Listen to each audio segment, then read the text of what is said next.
రెండు ప్రధానమైన అంశాలు టచ్ చేస్తాం. టచ్ చేయాల్సిన సబ్జెక్టులు ఇంకా చాలానే ఉన్నాయి కాబట్టి మళ్ళీ నెక్స్ట్ వీక్ కూడా మళ్ళీ ఈ ప్రెస్ కాన్ఫరెన్స్ మళ్ళీ కంటిన్యూషన్ కూడా మళ్ళీ చేస్తాం. ఎందుకంటే ఇదే ప్రెస్ మీట్లోనే అన్ని సబ్జెక్టులు తీసుకొచ్చేసినామని అంటే కొంచెం ఓవర్ డోస్ అయిపోతుంది.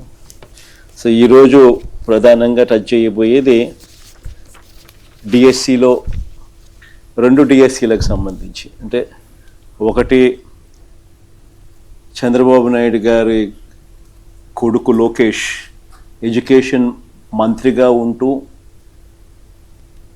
తాను రాజీనామా చేయాల్సిన అవసరాన్ని గట్టిగా ఎందుకు అని చెప్పి మరొక్కసారి చెబుతూ, రెండవది వీళ్ళు అప్పటి ఏపీపీఎస్సి మా ప్రభుత్వంలో అప్పటి ఏపీపీఎస్సికి సంబంధించి వీళ్ళు చేసిన తప్పుడు ప్రచారము, తప్పుడు ఆరోపణల మీద సాక్ష్యాలు ఆధారాలతో సహా ఏది వాస్తవము అనేది ప్రజల ముందు ఉంచే కార్యక్రమం.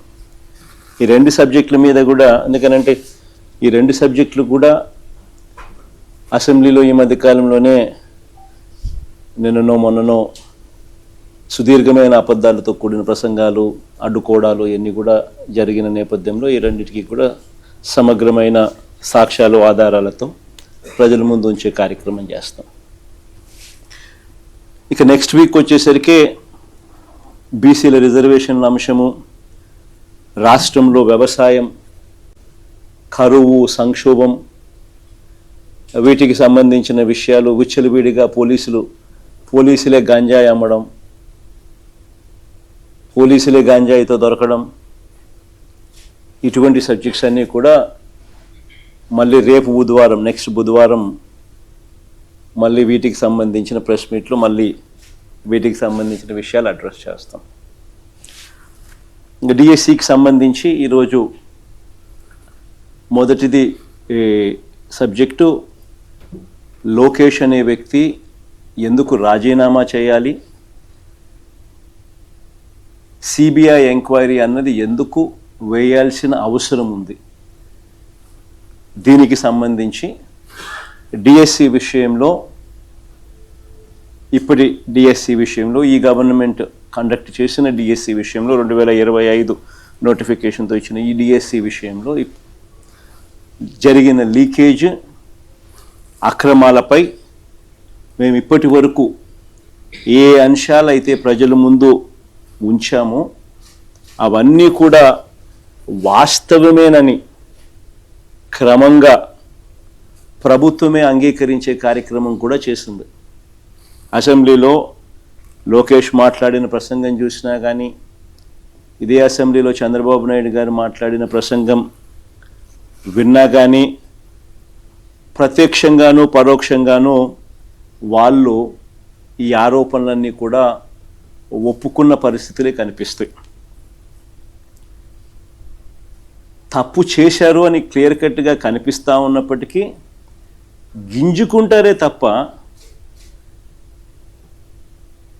ఒప్పుకొని సిబిఐ ఎంక్వైరీకి మాత్రం ఆర్డర్ ఇవ్వరు.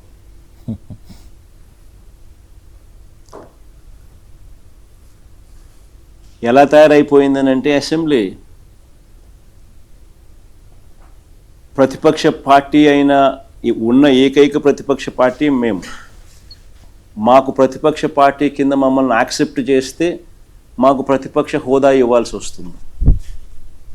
సో ఆ ప్రతిపక్ష నాయకుడు, ఆ ప్రతిపక్ష పార్టీకి ఎంతమంది అన్నా ఎమ్మెల్యేలు ఉండని, ఆ ప్రతిపక్షానికి ఒక ప్రతిపక్షం అన్నది యాక్సెప్ట్ చేస్తే ఆ ప్రతిపక్షానికి ఒక నాయకుడు వస్తాడు. ఆ నాయకుడికి యాక్సెప్ట్ చేస్తే, ప్రతిపక్షం అన్న పార్టీ కింద యాక్సెప్ట్ చేస్తే ఆ ప్రతిపక్ష పార్టీ నాయకుడిని కూడా యాక్సెప్ట్ చేయాలి. నాయకుడిగా ప్రతిపక్ష పార్టీ నాయకుడిగా యాక్సెప్ట్ చేస్తే సభా సమయంలో సభా అధ్యక్షుడిని చంద్రబాబు నాయుడు గారికి ఏ రకమైన టైం ఇస్తారో అదే టైము ప్రతిపక్ష నాయకుడు కూడా ఇవ్వాల్సి వస్తుంది. కాబట్టి అది ఇవ్వకూడదు అని చెప్పి వీళ్ళు సభ నడుపుతూ ఉన్నారు. ప్రతిపక్షాన్నే అక్నాలెడ్జ్ చేయకుండా ఇలాంటి పరిస్థితులు అసెంబ్లీలో ఎలా జరుగుతూ ఉందంటే ప్రత్యర్థి జట్టు లేని చోట బౌలింగు ఫీల్డింగ్ కూడా లేకుండా తండ్రి కొడుకులు ఇద్దరు మాత్రమే బ్యాటింగ్ చేస్తూ ఉన్నారు. బ్యాటింగ్ చేసి వీళ్ళందరికీలే బ్రహ్మాండంగా బ్యాటింగ్ చేసినామని వీళ్ళందరికీలే కితాబిచ్చుకుంటా ఉన్నారు. నిజంగా ఆశ్చర్యం కలిగించే విషయం ఏంటంటే అసెంబ్లీలో ఈ మాదిరిగా బ్యాటింగ్ చేస్తారు కానీ పక్కన మండలిలో 4 రోజుల నుంచి స్తంభింపజేస్తూ ఉన్నారు. ఇదే డిఎస్సి అనే సబ్జెక్టు మీద చర్చ జరగాలి అని.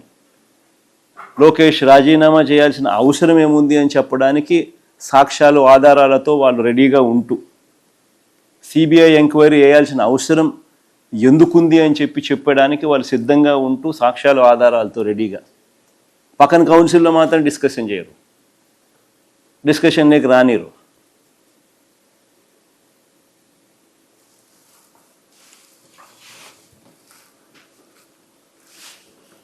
కౌన్సిల్లో ఎందుకు వీళ్ళు ఒప్పుకోరు చర్చ జరగడానికి అంటే దానికి కారణం తప్పులు జరిగాయి కాబట్టి. అది ఎక్కడ సాక్ష్యాలు ఆధారాలతో సహా బయటపెట్టే పరిస్థితి కనిపిస్తుందేమో అని చెప్పి సిబిఐ విచారణ చేయాల్సిన అవసరం ప్రస్ఫుటంగా అందరికీ కూడా తెలుస్తుంది కాబట్టి, లోకేష్ రాజీనామా చేయాల్సిన అవసరం ప్రతి ఒక్కరికి కూడా తేటతెల్లంగా కనిపిస్తుంది కాబట్టి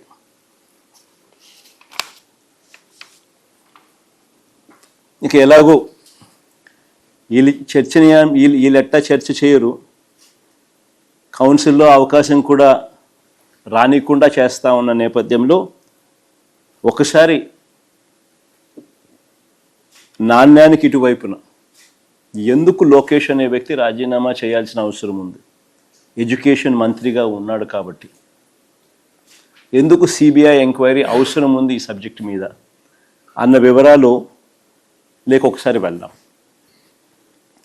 పాయింట్ నెంబర్ 1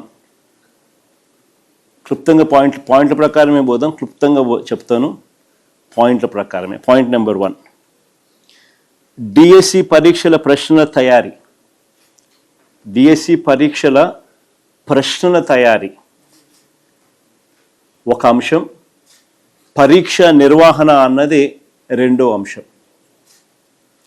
ఈ రెండు కూడా ఒకే అధికారి చేతిలో పెట్టినట్టు లోకేష్ స్వయంగా యాక్సెప్ట్ చేస్తాడు